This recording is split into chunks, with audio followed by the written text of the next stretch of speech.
আজ আপনাদের সাথে শেয়ার করতে যাচ্ছি ভাইরাল সেই সাগুর মিষ্টি, যেটা মানে কম বেশি সবাই বানিয়েছেন। তো সেটা বানাবো আর খেয়ে আপনাদেরকে রিভিউ দিব। সাথে ছটপট কিভাবে আমার দেবর এসেছিল, ওদেরকে আপ্যায়ন করেছিলাম সেটারও কিছু ক্লিপস আছে। আর সামারের শুরুতেই চলে গিয়েছিলাম গাছপালা কিনতে, গাড়ি বোঝাই করে গাছপালা নিয়ে এসেছিলাম। আসসালামু আলাইকুম, ওয়েলকাম টু বুশরাস সিম্পল লাইফ। কেমন আছেন আপনারা সবাই? নিশ্চয়ই আল্লাহর রহমতে অনেক ভালো আছেন। আমি বুশরা আরেকটি নতুন ব্লগ নিয়ে আপনাদের মাঝে চলে এসেছি। চলে গিয়েছিলাম বিএনএমে গার্ডেনের কিছু টুকটাক জিনিসপত্র নেব। আর এসেই হচ্ছে এই ডিনার সেটের উপরে আমার চোখ পড়েছে, এত কিউট লাগছিল দেখে। আমি তো মনে মনে ভাবছিলাম যে নিয়ে যাই, সব কিছুই ছিল মোটামুটি। বাট ওই যে 8টার মতো প্লেট পাইনি, সে কারণে পরে নিজেকে অনেক বুঝিয়ে রেখে এসেছি। আসলে আমার বেশ কয়েক সেট মানে হয়ে গেছে ডিনার সেটের। তো এখন মানে আর নিতে চাইছি না, বাট এত কিউট ছিল এগুলো। তো যাই হোক, এখন কিছু সোলার লাইট দেখছিলাম, প্রত্যেকটা জিনিসই এত সুন্দর। সামারের শুরু থেকেই দেখা যায় মানে গার্ডেনের এত সুন্দর সুন্দর জিনিসপত্র আসে, দেখলেই মন চায় সব নিয়ে আসি। প্রত্যেক বছরই দেখা যায় ওরা এত সুন্দর সুন্দর জিনিসপত্র নিয়ে আসে যে নিজেকে আটকানো মানে অনেক কষ্ট।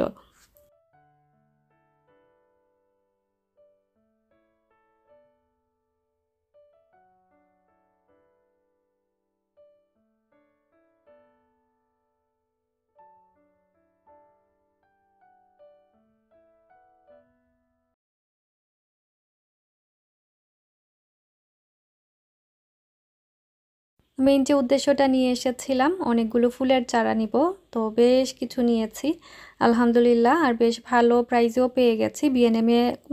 চারা গাছগুলো বেশ সস্তাই থাকে আমার কাছে যেটা মনে হয়েছে।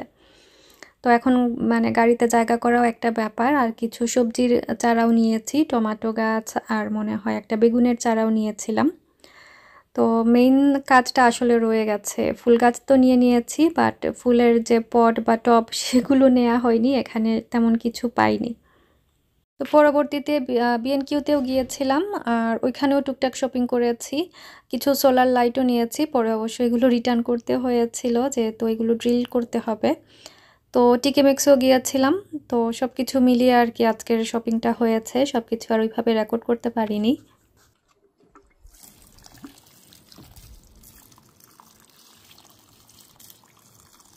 তো আমি যে কয়টা পট ঘরে ছিল ওইগুলো মানে দিয়ে দিয়েছি ফুলগুলো মাটির মধ্যে।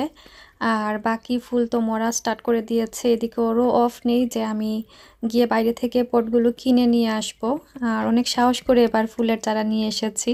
আপনারা তো জানেনই আমার ইজান বাবা ফুল দেখলেই হচ্ছে ফুল ছিঁড়ে ফেলেন, তো দেখা যাক কি হয়। তো ভিডিও ক্লিপসগুলো আমার বেশ আগেরই বলতে পারেন, নাজিয়াপার বিয়ের পর পর তো স্কুল খুলে গিয়েছে। আর আসলে একটা লম্বা ছুটি কাটিয়েছে, প্রায় 2-2.5 সপ্তাহের মতো স্কুল বন্ধ ছিল, প্লাস বিয়ে বাড়িতে ছিলাম। তো আমাদের রুটিনে পড়তে একটু সময় লাগছিল। আর ওরও তো টানা কাজ, অফ নাই একবারে বললেই চলে। তো ওই দিনটা বেশ গরম ছিল, আমরা মা ছেলে বাইরে বসে আইসক্রিম খাচ্ছিলাম। স্কুল থেকে এসেই ওরা আইসক্রিম খেতে চায়, গরম পড়লে ভাত তরকারি তো মানে খেতেই চায় না। তো বিকেলে একটু বাতাস থাকলে কি যে আরাম লাগে। আর এদিকে দেখতেই পারছেন আমার গার্ডেনে মাশাআল্লাহ এতগুলো পাখি এসেছে।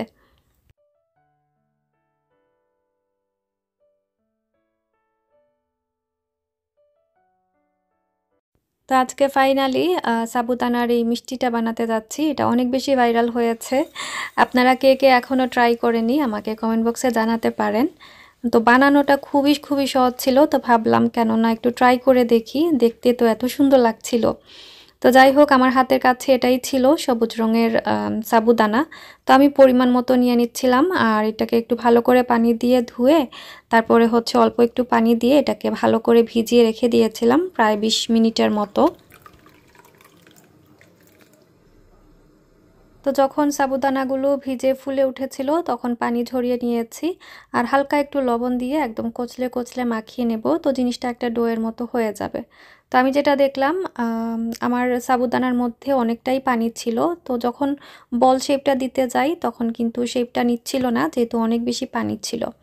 আর ওইদিকে আমি অপর পাশে একটা হাঁড়ির মধ্যে পর্যাপ্ত পরিমাণে দুধ, কয়েকটা এলাচি আর তেজপাতা জালে বসিয়ে দিয়েছি। তো দেখতেই পাচ্ছেন আমার সাবুদানা যে ডোটা হয়েছে এটা কিন্তু সুন্দর শেপ হচ্ছিল না, মানে অনেকটাই পানি ছিল, তাই একটু এবড়ো থেবড়ো হয়ে গিয়েছিল, যেটার কারণে আসলে ভালোই হয়েছে। তো আমি পরবর্তীতে বলবো কি হয়েছিল। তো ওই তো আমি একটা একটা করে বোল করে দুধের মধ্যে, মানে একদম ফুটন্ত গরম দুধের মধ্যে দিয়ে দিচ্ছিলাম। তো এখন আমি জাল একদম কমে রেখে দিয়েছি চুলার আগুনটা, আর অল্প আঁচে এটাকে রান্না করছিলাম। আর দেখতেই পাচ্ছেন সাবুদানার যে বলগুলো আমি দিয়েছিলাম মিষ্টির মতো একদম উল্টে উল্টে নিজে থেকেই সেদ্ধ হচ্ছিল, কোনো ধরনের কাঠি বা চামচ দিয়ে আমাকে নাড়াচাড়া করতে হয়নি। তো এটা নিজে থেকেই আর কি ঘুরে ঘুরে সেদ্ধ হচ্ছিল। আমি বেশ সময় নিয়ে এটাকে সেদ্ধ করেছি, প্রায় 20 মিনিটের মতোই হবে। তো এটা সেদ্ধ হতে হতে আমি অপর পাশে একটা সালাদ বানাচ্ছিলাম। তো বেসিক্যালি আজকে আমার দেবর আসবে ওর বউ বাচ্চা নিয়ে, ওরা ঢাকা থেকে এসেছে বেড়ানোর জন্য। তো ওদেরকে বলেছি আসার জন্য বিকেলে আমাদের সাথে নাস্তা করার জন্য। তো আমি ঝটপট একটা সালাদ বানাচ্ছিলাম, এটা খুব মজার হয়ে থাকে।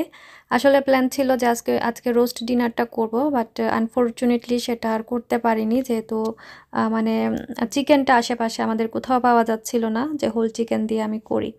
তো যাই হোক ম্যানেজ হয়ে গেছে। আর এদিকে আমি কিছু সালাদের জিনিসপত্র নিয়ে নিয়েছিলাম, আর এক্সট্রা যেটা দিয়েছি সেটা হচ্ছে আপেল কিউব করে কেটে দিয়েছি একদম, মানে ছিলকাটা ছিলে, আর কিছু পমিগ্রেনেট দিয়ে দিলাম, দিয়ে ভালো করে নাড়াচাড়া করব। এখানে কিউকাম্বার ছিল, সালাদ মিক্স ছিল, মানে সালাদের যে পাতাগুলো কিনতে পাওয়া যায় প্যাকেটের মধ্যে, এগুলো খুবই ক্রাঞ্চি থাকে আর ভালো লাগে।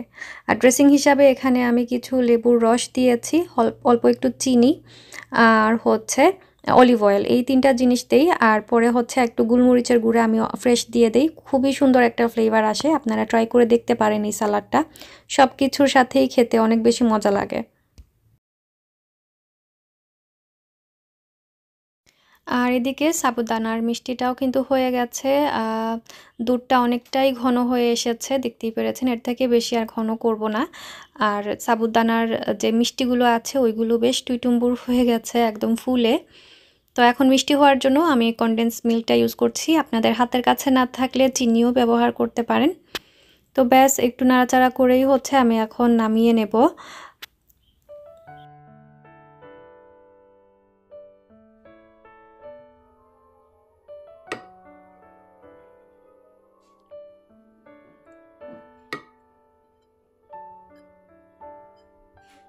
তো এটা দেখতে খুবই সুন্দর লাগছিল, একদম চকচক করছিল ভেতর থেকে, আর খুবই সফট, একদম বাউন্স করছিল জেলির মতো যখন সার্ভিংটা করছিলাম। তো এখন অপেক্ষা করব ঠান্ডা হওয়া পর্যন্ত, আর ঠান্ডা ঠান্ডা আর কি সার্ভ করব, দেখি কেমনটা লাগে। আর এদিকে আমার সালাদও রেডি হয়ে গেছে, খুবই মজা লেগেছে আসলে এই সালাদটা, আমার তো বিশেষ করে খুবই ভালো লাগে, একদম রিফ্রেশিং একটা সালাদ, এমনিতেই খাওয়া যায়। তো এই তো আমাদের ঝটপট নাস্তা ডিনার, নাস্তা প্লাস ডিনার দুটাই বলতে পারেন। একটু হেভি খাবার রেখেছি যাতে করে পেটও ভরে যায়। তো এখানে চিকেন ছিল, নান রুটি ছিল, স্টিম ভেজিটেবল করেছিলাম হানি গ্লেজড করে।